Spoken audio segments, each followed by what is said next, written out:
अहमदनगर शहरातील कोठला बसस्थानक परिसरातील रस्त्यावर गोवंशीय मांसाचे तुकडे आढळल्याने हिंदुत्ववादी संघटना आक्रमक झाल्या आहेत.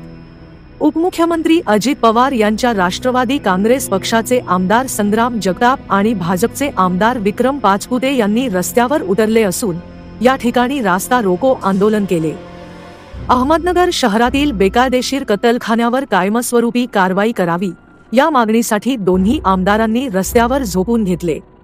दरम्यान महामार्गावर दोन्ही आमदारांनी रास्ता रोको आंदोलन केल्याने वाहतूक कोंडी झाली होती.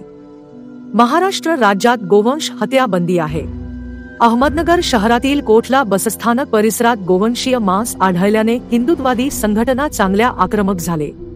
हिंदुत्ववादी कार्यकर्त्यांनी घटनास्थळी धाव घेत पाहणी केल्यावर अधिकच मांस आढळले.